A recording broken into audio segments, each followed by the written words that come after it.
ठीक है, ये क्वेश्चन नंबर 1। क्वेश्चन नंबर 1 में आपको पॉइंट गिवन था 4,6,2 है ना। तो क्वेश्चन नंबर 1 में आपको पॉइंट गिवन था P दैट इज 4,6,2। ठीक है, आपको इसको कन्वर्ट करना था दो कोऑर्डिनेट सिस्टम्स में, एक सिलिंड्रिकल कोऑर्डिनेट सिस्टम में और दूसरा स्फेरिकल कोऑर्डिनेट सिस्टम में। ठीक है, तो सिलिंड्रिकल और स्फेरिकल कोऑर्डिनेट सिस्टम में कन्वर्ट करने का तरीका आपको पता ही है। कैसे करते हैं, आपको ये गिवन है x, y, z और आपको निकालना है रो, फाई, z एंड स्फेरिकल में r, थीटा और फाई।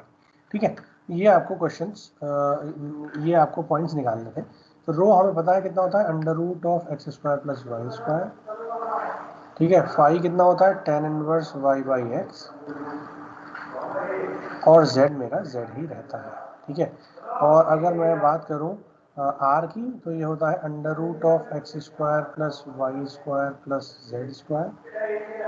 ठीक है, और आपका थीटा होता है cos inverse z upon r और फाई होता है tan inverse y by X, same है। ठीक है, तो आपने इसको हम एक्स वाई जेड में भी कन्वर्ट करके लिख सकते हैं, r equal to under root x square plus Y square plus Z square, तो ऑटोमेटिकली ये वाली वैल्यू यहाँ आ जाएगी। ठीक, ये आप सॉल्व कर लोगे। तो आपको गिवन है एक्स वाई जेड, आपको ये सारी वैल्यू इनके अंदर और इनके अंदर रख देनी है और फिर आपका आंसर आ जाएगा। ठीक है, क्वेश्चन नंबर 2। क्वेश्चन नंबर 2 में आपको निकालना था determine the closed path integral of A vector that is rho cos phi A rho plus sine phi A phi. A equals to rho cos phi A rho plus sine phi A phi. ठीक है, sign phi A phi क्या, आपको निकालना है close path integral of A dot D L along the loop. Loop कहाँ है, loop रखा है आपका, देखो ध्यान से, क्वेश्चन में लिखा है unit circle, unit radius circle which is placed in the X Y plane with the origin as a center. ठीक है, तो अगर मैं इसको बोलूँ ये मेरा एक्स है, ये मेरा वाई है, तो ये एक यूनिट सर्किल, यूनिट रेडियस का सर्किल है ना, आपको इसके अलॉन्ग निकालना है और इसकी जो क्या कहते हैं रेडियस है that is 1, everywhere it is 1। तो आपको ये सर्कुलेशन निकालना है अलॉन्ग दिस लाइन।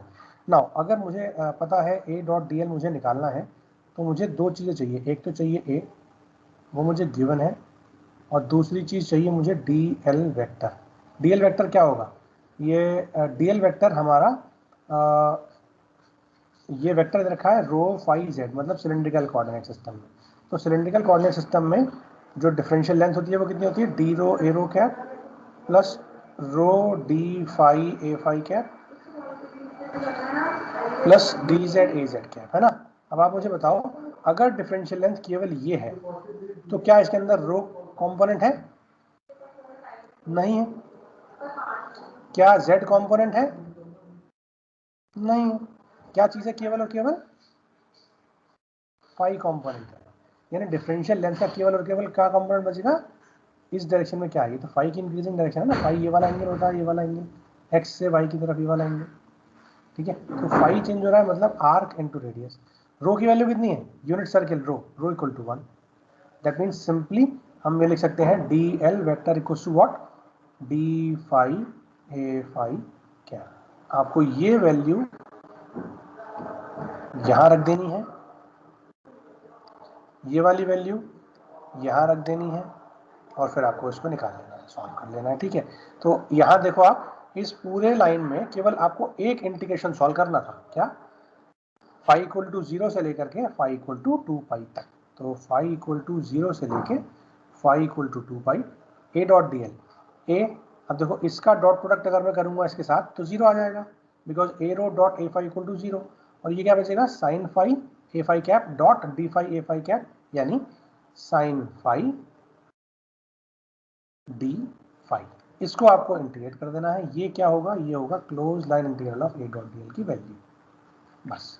ठीक है, साइन फाई का इंटीग्रेशन कितना होता है, माइनस कॉस फाई। ठीक है, और उसके अंदर लिमिट लगा लो 0 और 2 पाई। ठीक है, कॉस 2 पाई कितना होता है, जल्दी बोलो,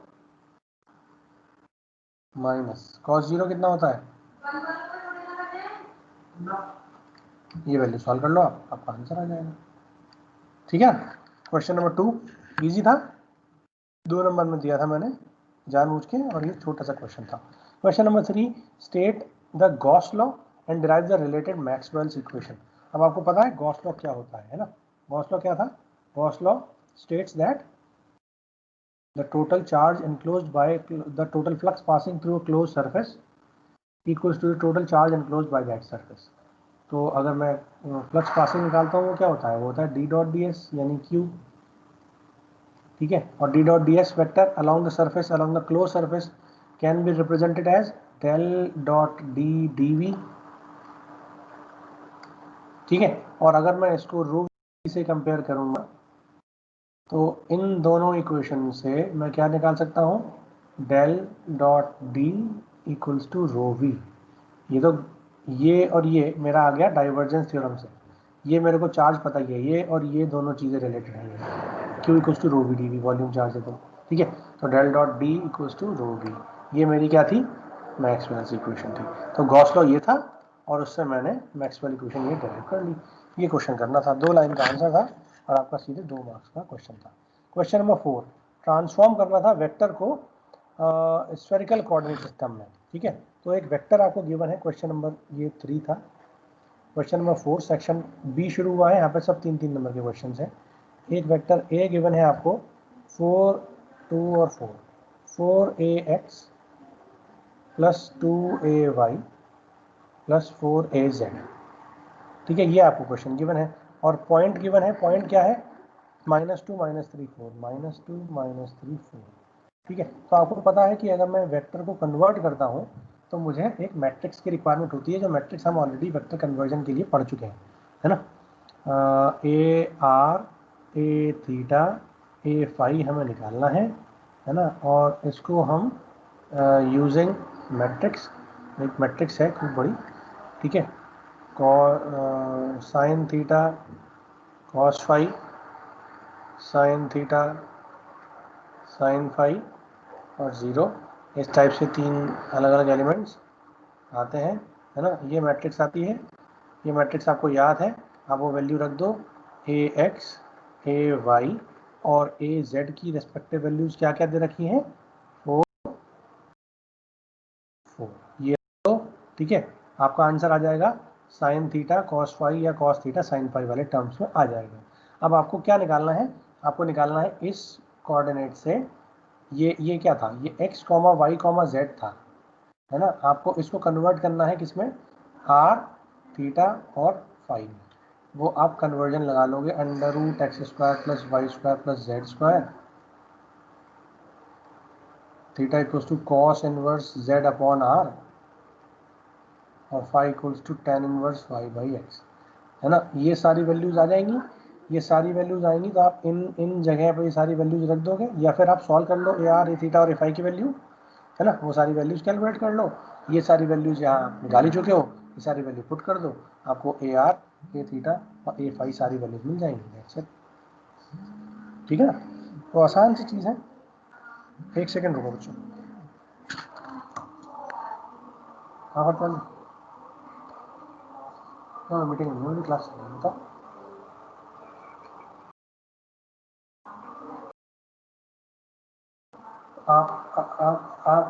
आप बोल दो, एक बार नहीं कर रहे तो फिर बोल ही कर दो।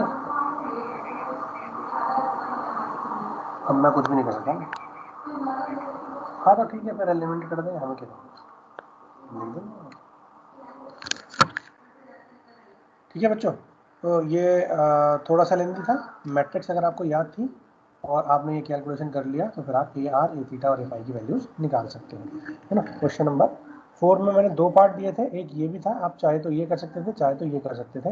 ये थोड़ा सा आसान था, है ना। v equals to rho Z sine phi, second part इसका चॉइस वाला, है ना। वो था v equals to rho Z sine phi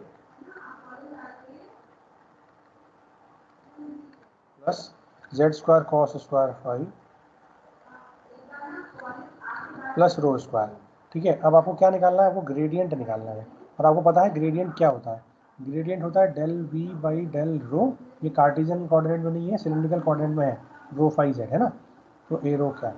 plus 1 upon rho del V by del phi A phi cap plus del V by del Z A Z cap. आपको क्या करना है, इस v को यहाँ रख देना है, यहाँ पे और यहाँ पे, इन तीन जगह रख दोगे और फिर इसको डिफरेंशिएट कर दोगे विद रिस्पेक्ट टू रो यहाँ पे, विद रिस्पेक्ट टू फाई यहाँ पे, विद रिस्पेक्ट टू जेड यहाँ पे, और फिर उसको सॉल्व कर लोगे तो ये आपका आंसर आ जाएगा। थोड़ा सॉल्व करना पड़ेगा लेकिन आ जाएगा।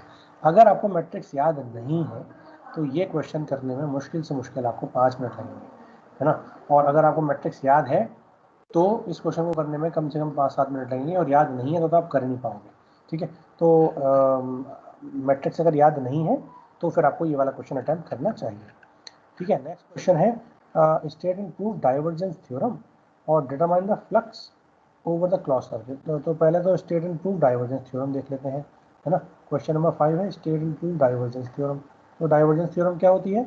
डाइवर्जेंस थ्योरम होती है कि close surface integral of D dot D S equals to क्या, equals to del dot D D we along the volume, ठीक है। हमने क्या करा था, हमने एक सरफेस मानी, ठीक है, और उस सरफेस में हमने ये देखा कि उस सरफेस को इतना छोटा माना कि वो सरफेस एक पॉइंट की तरह कंसीडर करी जाए, ठीक। तो जो डी डॉट डी एस है वो डी डॉट डी एस को हमने क्या लिखा, ये सारी सरफेस के लिए सारे सरफेस एरिया, टॉप वाले, बॉटम वाले, लेफ्ट वाले, राइट वाले, फ्रंट वाले, बैक वाले सारे जोड़ दिए, ठीक है। और अगर मैं उसको पर यूनिट सरफेस एरिया लूँ, ठीक है, तो close surface integration of D dot D S, है ना, इसको लिख सकते हैं हम D vector dot D S vector और ऑल समेशन जितने भी हैं सारे, ठीक है। क्योंकि मैंने माना है कि ये बहुत सारे सरफेस, छोटे छोटे सरफेस एरिया से मिलकर के एक वॉल्यूम बना है ना, छोटे छोटे वॉल्यूम से मिलकर के एक वॉल्यूम बना है, एडजेसेंट वॉल्यूम है।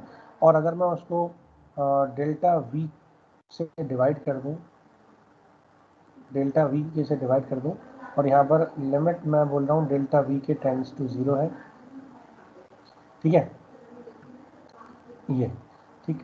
तो मैं इसको कन्वर्ट कर सकता हूँ, ये जो चीज़ हो जाएगी ये हो जाएगा क्या मेरा, ये हो जाएगा मेरा डाइवर्जेंस डेल डॉट डी, ठीक है, डेल डॉट डी, मतलब इसको इधर ले जाओ, ये सारी चीज़ क्या हो जाएगी, डेल डॉट डी हो जाएगी, और ये डेल वी के चूँकि कंटिन्यूस है ये हो जाएगा डी वी, और अलॉन्ग द वॉल्यूम हम इसको इंटीग्रेट कर देंगे तो ये क्या हो जाएगा, ये इसके बराबर हो जाएगा। This is nothing but the close surface integration. तो हमारा ये और ये दोनों बराबर हो जाएंगे, ये मेरा डाइवर्जेंस थ्योरम का स्टेटमेंट आ जाएगा, ठीक। सेकेंड क्वेश्चन दे रखा था आपको कि डी इक्वल्स टू, आपको दे रखा है डी इक्वल्स टू है rho square cos 2 phi a rho plus Z sine phi A phi cap, ठीक है, ये आपको दे रखा है। और आपको निकालना है कि z की वैल्यू दे रखी है 0 से 1 और रो इक्वल्स टू दे रखा है 4, रो इक्वल्स टू दे रखा है 4, ये सारी वैल्यूज दे रखी हैं। और आपको क्या निकालना है, close surface integration of D dot D S निकालना है, सरफेस एरिया आपको ये गिवन है, ठीक है। अब आप ध्यान से देखो, यहाँ पर z वेरी हो रहा है, रो कांस्टेंट है, रो अगर कांस्टेंट है तो आपके पास z के साथ साथ फाई भी वेरी हो रहा होगा, और फाई अगर कुछ नहीं दे रखा है तो बाई डिफॉल्ट आप क्या मानोगे कि ये 0 से 2 पाई पूरे एंटायर इंटरवल के लिए वेरिएबल चेंज हो रहा है, ठीक है। ये तीन चीज़ें रखोगे आप, तो फिर आप देखो ध्यान से, ये क्या बनेगा, z equal to 0, z equal to 1, rho equal to 4, है ना, rho equal to 4, rho equal to 4 ही है, फॉर एग्जाम्पल यहाँ रो इक्वल टू 0, यहाँ रो इक्वल टू 4, ठीक। और फाई मेरा 0 से 2 पाई, तो ये एक हॉलो सिलेंडर बनेगा, हॉलो सिलेंडर बनेगा, ठीक है। इस हॉलो सिलेंडर के लिए हम टोटल सरफेस एरिया निकालेंगे, वो क्या निकालेंगे, देखो एक टॉप हो जाएगा, एक हो जाएगा बॉटम, और एक हो जाएगा कर्व्ड सरफेस, ठीक है। टॉप और बॉटम के लिए क्या आएगा, टॉप और बॉटम के लिए डी एस कितना होगा, डी ये क्या है यहाँ पर रो, और क्या चेंज होगा, फाई चेंज होगा, है ना। तो रो डी फाई ए जेड कैप, है ना, और नीचे वाले के लिए माइनस ए जेड कैप प्लस माइनस ए जेड कैप, तो ऑटोमेटिकली यहाँ तो ए जेड कुछ है ही नहीं, तो डी डॉट डी एस कितना करेंगे तो 0 हो जाएगा। तो we will not calculate the surface area for top and bottom, we only calculate the surface area for the curved surface. ठीक है ना बच्चों, अब कर्व्ड सरफेस के लिए हम लोग सरफेस एरिया निकालेंगे, और कर्व्ड सरफेस के लिए सरफेस एरिया क्या जाएगा, वही आपका क्लोज सरफेस इंटीग्रेशन हो जाएगा। तो कर्व्ड सरफेस के लिए सरफेस एरिया आपको निकालना है डी डॉट डी एस, है ना। और कर्व्ड सरफेस के लिए आपका क्या चीज़ चेंज हो रही है, आपका फाई चेंज हो रहा है, तो रो डी फाई, आपका जेड चेंज हो रहा है डी जेड, और कोई चीज़ चेंज नहीं हो रही तो वो ए रो, तो यहाँ पर वेक्टर आ जाएगा ए रो क्या। माइनस वाला नहीं करेंगे क्योंकि सरफेस फ्लक्स लीविंग यानी flux leaving from the surface यानी प्लस ए रो क्या, तो ये आ जाएगा रो स्क्वायर कॉस 2 फाई, है ना। ये तो हो गया क्या, ये हो गया आपका डी रो, साथ में ये आएगा रो डी फाई डी जेड, ठीक है। और arrow dot arrow will be 1। इसको आपको सॉल्व करना है, और इसको सॉल्व करने के लिए आप इंटीग्रेशन की वैल्यू निकालोगे कहाँ से कहाँ तक, आपको देखो फाई और जेड दो इंटीग्रेट करने हैं, तो फाई इक्वल टू 0 से 2 पाई और z इक्वल टू 0 से 1। इसको सॉल्व कर लो, आपका आंसर आ जाएगा। और अगर आपको ऐसे नहीं करना तो आप क्या करो, आपको d दे रखा है, आपको d दे रखा है तो आप डेल डॉट डी निकाल लो, और फिर आपको पता है close surface integration of D dot D S क्या होता है, होता है volume integral of divergence of D. ये वाली वैल्यू आपने यहाँ रख दी, और डी वी आपको पता ही है, डी वी कितना होता है, डी वी होता है रो डी फाई डी जेड, है ना। यहाँ पर ट्रिपल इंटीग्रेशन है, तो आपका रो चेंज हो जाएगा 0 से लेके 4, फाई चेंज हो जाएगा 0 से लेके 2 पाई, और z चेंज हो जाएगा 0 से लेके 1। इसको सॉल्व कर लोगे, डेल डॉट डी आपने निकाल ही लिया, ठीक है, रो डी फाई डी जेड, इसको सॉल्व कर लोगे, ये वही आंसर है जो ये वाला आएगा, ठीक है। तो आप ये वाला क्वेश्चन भी सॉल्व कर सकते हो, ठीक है।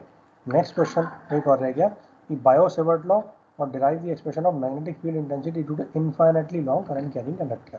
तो बायो-सेवर्ट लॉ आपको पता ही है क्या होता है, D H is proportional to I D L over 4 pi R square.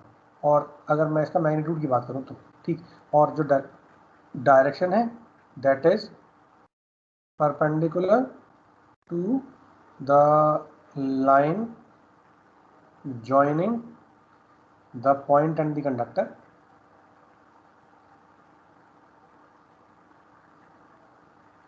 and conductor both, ठीक है। तो सीधे सीधे क्या हो जाएगा, D H vector equals to क्या, equals to I D L cross A R upon 4 pi R square. यहाँ पर डी एल साइन थीटा आ जाता है, क्योंकि डी एल और पॉइंट के बीच में जो एंगल है वो साइन थीटा की फॉर्म में आ जाएगा, ठीक है। ये डी एल वेक्टर, ये ए आर कैप, ये आपका क्या आ जाएगा, magnetic field intensity Biot-Savart law से। अगर आपको एच निकालना है तो एच निकालने के लिए आप इंटीग्रेट कर दोगे अलॉन्ग द लाइन, ठीक है, तो आपका एच आ जाएगा। ये बायो-सेवर्ट लॉ है। बायो-सेवर्ट लॉ ये कहता है कि करंट एलिमेंट के प्रोपोर्शनल है मैग्नेटिक फील्ड, या इनवर्सली प्रोपोर्शनल है square of the distance between these two. ये भी बायो-सेवर्ट लॉ का ही स्टेटमेंट है। और तीसरा जो डायरेक्शन है वो इसके द्वारा दी जाती है, ठीक है। और जब आपको ये क्वेश्चन नंबर 6 था, ठीक है, जब मैंने डेरिवेशन कराया था तो उसमें फील्ड ऑफ फाइनाइट और इनफाइनाइट दोनों केस की कराई थी। तो इनफाइनाइट और फाइनाइट के लिए, इनफाइनाइट के लिए आपको पता है कि आप डी एल को इंटीग्रेट कर दोगे माइनस इनफाइनाइट से इनफाइनाइट तक, तो ऑटोमेटिकली आपका एच जो आता है वो कितना आता है, आई अपॉन 2 पाई रो ए फाई कैप। ये आप डिराइव कर लोगे और यही आपका एक्सप्रेशन है। तो आपको यहीं तक ये क्वेश्चन सॉल्व करना था। क्लियर हो गया, कोई डाउट है इनमें? मगर ये चीज़ क्लियर है तो फिर मैं आपको सीटी की कॉपी दिखा देता हूँ कि आपने क्या परफॉर्मेंस करी है।